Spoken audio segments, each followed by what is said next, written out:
Kebanyakan kita merasa ngeri ketika melihat kilat disertai petir, sambung menyambung dan guntur menggelegar. Sampai-sampai ada ungkapan sumpah berani disambar geledek kalau saya bohong. Menurut kepercayaan kuno, petir diartikan sebagai dewa langit yang sedang murka. Sedang orang Yunani menganggap petir dikuasai oleh dewa perang Mars. Dan dalam kepercayaan Jawa kuno, petir dipegang oleh Ki Ageng Selo. Sehingga kalau terdengar petir, mulut langsung komat-kamit meminta keselamatan. Dulu, orang-orang Arab merasa takut bila melihat petir. Apalagi bangsa Arab kuno, dari bangsa Samud, pernah merasakan pedihnya azab Allah Subhanahu wa Ta'ala melalui sambaran petir. Belakangan ini orang banyak terheran-heran dengan tingginya ledakan petir dan intensitasnya. Apa yang terjadi?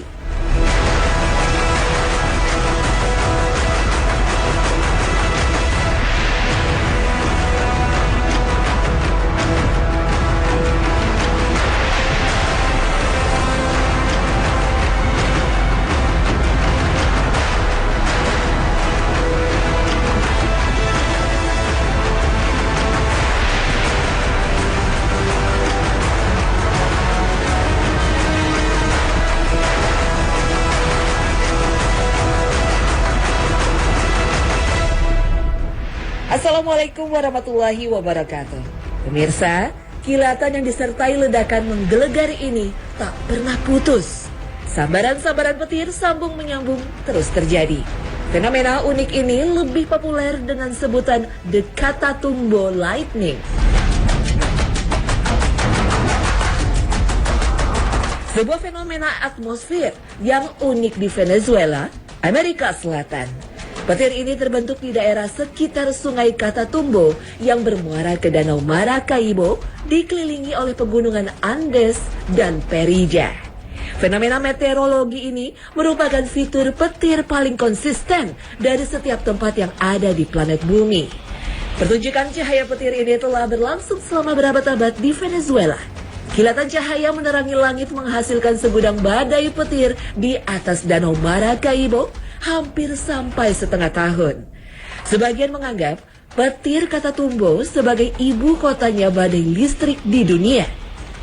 Secara resmi, petir Catatumbo diakui Guinness World Record sebagai situs pemusatan petir tertinggi di dunia pada awal 2014. Tingginya intensitas petir di Danau Maracaibo akhirnya memunculkan istilah petir abadi. Terangnya langit di atas wilayah ini karena nyala petir bisa terlihat dari lokasi yang jaraknya 400 km. Jika fenomena alam ini terjadi di Jakarta, maka warga Bandung, Cirebon, hingga Pekalongan bisa melihatnya. Itu sebabnya dulu fenomena yang mengundang decak kagum banyak orang ini menjadi petunjuk jalan para nahkoda kapal di laut di Amerika Selatan. Fenomena unik ini terjadi di malam hari pada ketinggian lebih dari 5 km. Jumlah petir tercatat bervariasi rata-rata 18 hingga 60 per menit. Jadi sekitar 3.600 kilatan dan sambaran per jam. Fenomena ini berlangsung selama sekitar 7 hingga 9 jam secara terus-menerus dimulai tak lama setelah senja. Kilatan petir yang sangat kuat di atas wilayah yang relatif kecil ini dianggap sebagai generator tunggal terbesar dari ozon troposfer yang ada di dunia. Masih ada fakta menakjubkan dari fenomena petir abadi. Petir Catatumbo berkekuatan 400.000 ampere sehingga arus listrik dari satu sambaran petir abadi bisa digunakan untuk menyalakan 2.000 lampu pijar selama 3 bulan.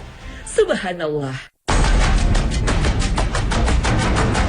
Uniknya, ada daerah di Indonesia yang diyakini memiliki sambaran petir sekuat petir abadi. Di tahun 2002 yang lalu, pernah terjadi sambaran petir yang berkekuatan hingga 441.000 ampere. Sambaran petir itu terjadi di wilayah Depok, Jawa Barat, khususnya di daerah Sawangan dan Cinere. Intensitas petir di wilayah Depok diduga menjadi penyebab rusaknya sebagian besar alat elektronik milik masyarakat, termasuk fasilitas dan instalasi milik perusahaan listrik negara. Kebetulan juga waktu pindah ke sini sempat bingung kenapa namanya Pondok Petir.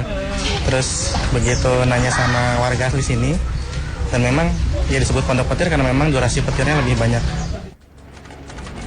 Secara global, petir muncul hampir sebanyak 1,4 miliar kali.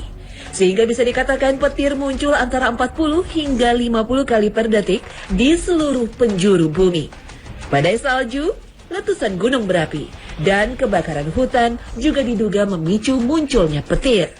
Pada dasarnya, petir dan guntur terjadi dalam waktu yang bersamaan. Tetapi, di permukaan bumi, petir akan terlihat lebih dahulu sebelum terdengarnya guntur. Hal ini disebabkan karena perbedaan kecepatan cahaya dan suara.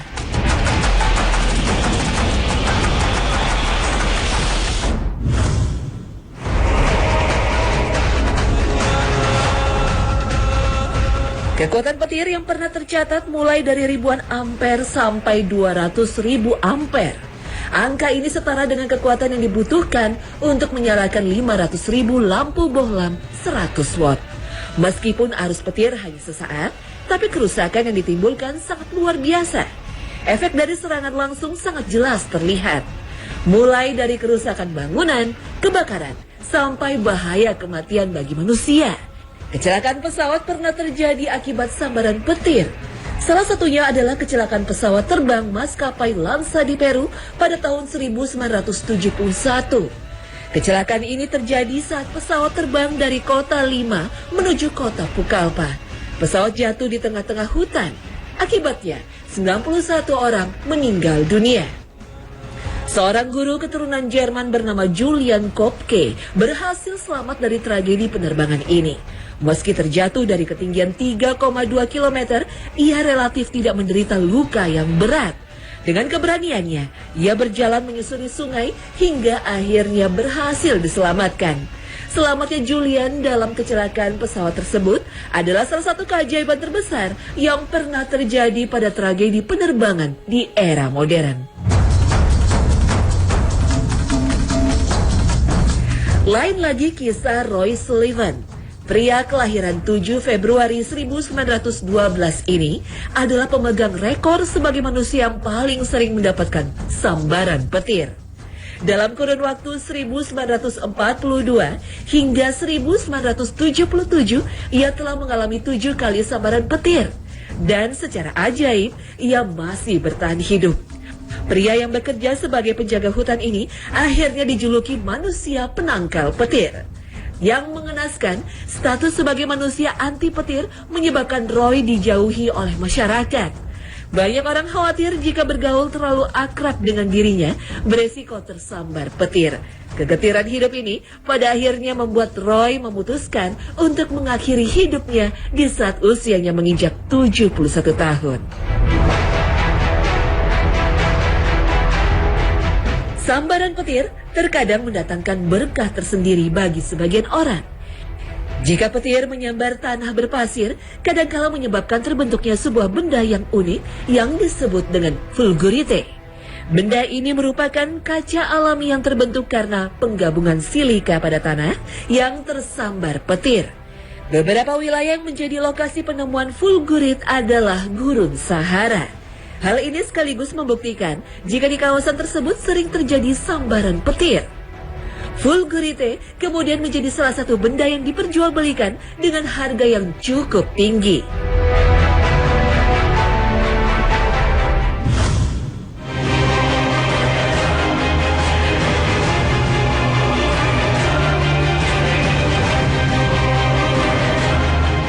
Melihat fenomena bahayanya petir hingga banyak mengakibatkan korban jiwa, tentu membuat kita harus berhati-hati. Oleh karenanya, ada beberapa doa yang dipanjatkan para sahabat ketika muncul petir, seperti yang dicatat Imam Bukhari. Misalnya doa Ibnu Abbas radhiyallahu anhu ketika muncul fenomena petir, ia melanjutkan doa, Subhanallazi sabahat lahu. Maha suci Allah yang petir bertasbih kepadanya. Bacaan doa juga diucap sahabat mulia Abdullah bin Az-Zubair radhiyallahu anhu. Subhanallazi yusabbihur ra'du bihamdihi wal malaikatu min khifatih. Maha suci Allah yang petir dan para malaikat bertasbih dengan memujinya karena rasa takut kepadanya. Al-Quran menyebut petir dengan istilah ar-ra'du, sementara kilat dengan sebutan al-barqu. Allah Subhanahu wa Ta'ala berfirman, atau seperti orang-orang yang ditimpa hujan lebat dari langit disertai gelap gulita, guru, dan kilat. Mereka menyumbat telinganya dengan anak jarinya karena mendengar suara petir sebab takut akan mati. Dan Allah meliputi orang-orang yang kafir. Quran Surah Al-Baqarah ayat 19.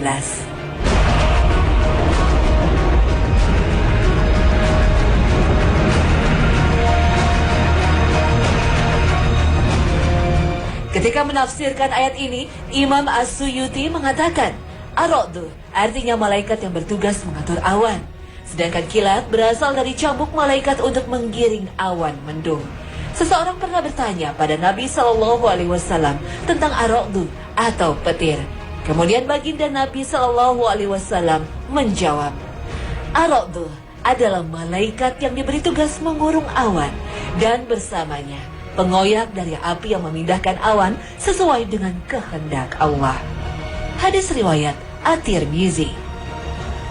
Petir, seperti yang kita kenal saat ini, adalah suara benturan zat-zat awan akibat adanya tekanan udara dalam awan.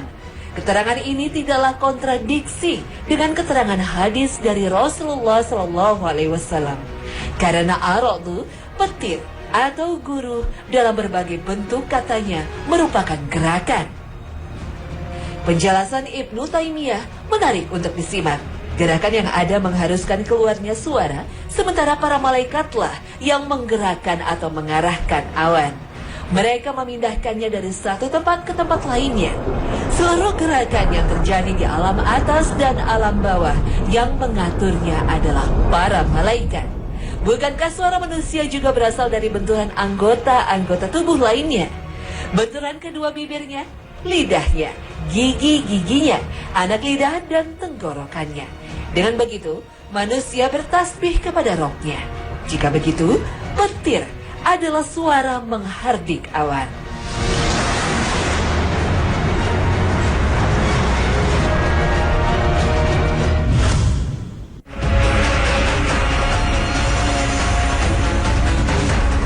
Pemirsa, dalam hadis riwayat Imam Ahmad, Rasulullah SAW bersabda, akan ada banyak petir ketika mendekati kiamat, sehingga seorang laki-laki dan suatu kaum berkata, siapakah yang tersambar petir dari kalian pagi ini? Mereka berkata, telah tersambar petir si fulan dan si fulan. Ini adalah sebuah kabar dari Rasulullah SAW akan salah satu pertanda datangnya hari akhir atau kiamat. Dengan demikian, fenomena banyaknya petir dan sambaran yang sangat intens tidak bisa hanya kita lihat sebagai fenomena alam yang unik dan aneh, sehingga kita sibuk dengan dokumentasi dan mengabadikannya untuk dinikmati.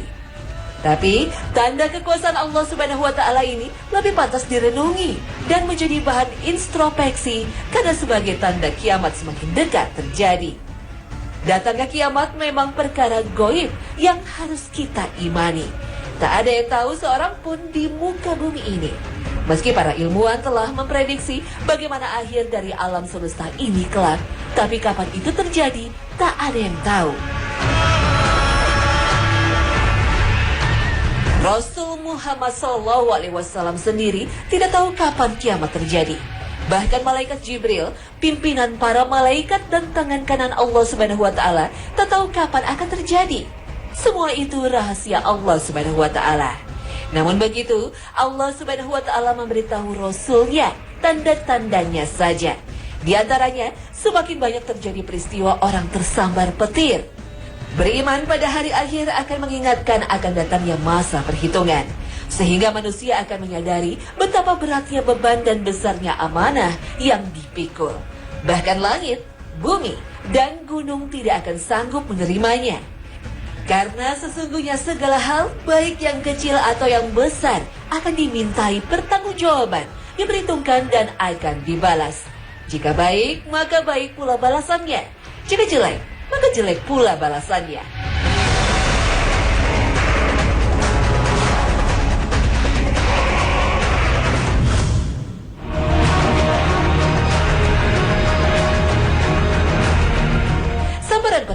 memiliki kekuatan yang sangat dahsyat, bisa merusak bangunan, lingkungan, bahkan membahayakan jiwa. Berapa banyak orang yang meninggal karena tersambar petir? Maka wajar jika ada rasa takut terhadap petir. Allah Subhanahu wa Ta'ala bahkan pernah menimpakan azab kepada kaum Samud dengan sambaran petir, hingga memusnahkan kaum Samud yang memiliki fisik besar dan kuat. Azab ini ditimpakan Allah Subhanahu wa Ta'ala karena kekufuran dan pembangkangan mereka kepada Nabi utusan Allah Subhanahu wa Ta'ala, Saleh alaihi salam. Itu sebabnya ketika terdengar suara petir, kita dianjurkan untuk membaca doa. Berdasarkan hadis riwayat At-Tirmizi dalam Mustadrak dari Abdullah bin Amr radhiyallahu anhu, bahwa Rasulullah sallallahu alaihi wasallam bila mendengar petir berdoa, Allahumma la taqtulna bi ghadabika wa la tu'ahlikna bi azabika wa afina qabla zalika. Ya Allah, janganlah engkau bunuh kami karena murka-Mu, dan janganlah engkau musnahkan kami dengan azab-Mu, dan ampunilah kami sebelum itu terjadi. Ketakutan pada petir itu perilaku orang kafir. Hanya orang kafirlah yang menutup kupingnya karena takut mati mendengar suara petir. Atau seperti orang-orang yang ditimpa hujan lebat dari langit disertai gelap gulita, guruh dan kilat. Mereka menyumbat telinganya dengan anak jarinya karena mendengar suara petir, sebab takut akan mati. Dan Allah meliputi orang-orang yang kafir. Al-Quran Surah Al-Baqarah ayat 19.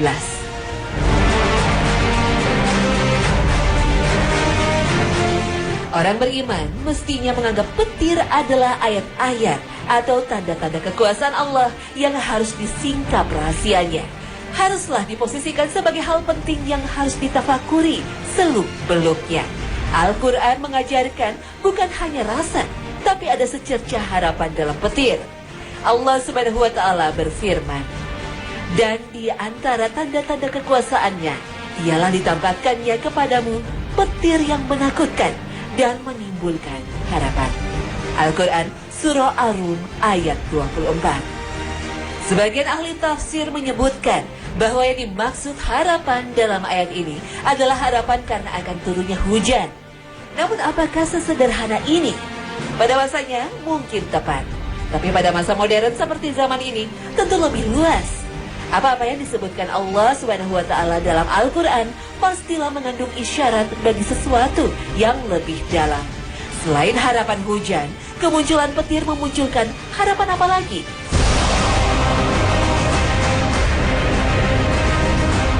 Di tahun 1750-an, seorang ilmuwan Amerika, Benjamin Franklin, menemukan bahwa petir adalah sebentuk peristiwa listrik. Petir merupakan lompatan listrik bertegangan tinggi yang terjadi di atmosfer. Arus listrik yang terjadi dalam sekali sambaran petir yaitu 10 coulomb. Energi yang ditimbulkan sebesar 1 miliar joules atau 280 kilowatt cukup untuk menghidupkan AC kamar selama 2 minggu. Setiap detik terjadi 100 lompatan petir di muka bumi. 90% berlangsung di dalam awan, tidak tampak oleh mata. Sisanya terjadi lompatan antara awan dan bumi dengan kecepatan 100.000 km per detik. Dengan demikian, setiap hari sebetulnya tersedia 22,4 miliar kilowatt listrik gratis. Maka nikmat Tuhanmu yang manakah yang kamu dustakan? Namun sayang, yang diperoleh manusia sekarang dari petir masih berbentuk musibah kebakaran, nyawa melayang, dan kerusakan-kerusakan instalasi listrik dan alat-alat elektronik. Dulu pernah saya waktu tinggal di sini juga TV sih, ya kan, waktu hujan kita nyetel TV ya kebetulan, mungkin dari arde masa itu kena petir gitu, jadi sampai kebakar gitu, nggak bisa digunain udah kebakar. Gitu takutnya semua matikan TV apa sih matikan, kalau enggak nanti bisa kesambar.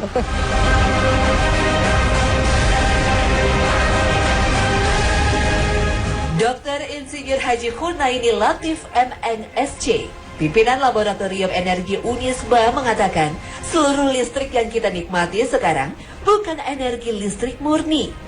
Sebagian besar berasal dari energi air atau PLTA, energi uap atau PLTU, energi gas bumi atau PLTG, energi nuklir atau PLTN, dan lain-lain. Sedangkan yang dinamakan energi listrik yang benar-benar murni yaitu dari petir ini belum dimanfaatkan sama sekali. PLTP, pembangkit listrik tenaga petir, baru dalam taraf eksperimen skala kecil-kecilan di Jepang. Para ahli meteorologi menghitung bahwa suhu di batang petir bisa mencapai 25.000 Celcius dan tekanan udara menjadi 10 atmosfer dalam sepersekian detik. Ini pun sumber energi potensial lagi yang bisa dikonversi untuk keperluan manusia. Selain menghasilkan energi listrik, petir masih mempunyai peranan besar lain di bumi. Petir mempercepat terjadinya hujan dan pembentukan salju. Petir juga berfungsi melestarikan nitrogen di atmosfer bumi. Nitrogen adalah unsur utama yang dibutuhkan makhluk hidup. Diperkirakan jutaan tahun silam di awal usianya, petirlah yang berjasa atas sintesa terbentuknya zat-zat kimia organik yang akhirnya berlanjut pada berkembangnya kehidupan di muka bumi. Al-Quran telah mengisyaratkan adanya ketakutan dan harapan akibat petir dalam diri-diri manusia. Rasa takut ini telah menghasilkan ide untuk mengembangkan teknologi mutakhir berupa alat penangkal petir. Sedangkan dampak positif berupa harapan yang timbul karena adanya petir, sebagiannya masih menjadi tanda tanya dan menjadi peluang besar bagi ilmuwan muslim untuk terus menggalinya. Wallahu a'lam.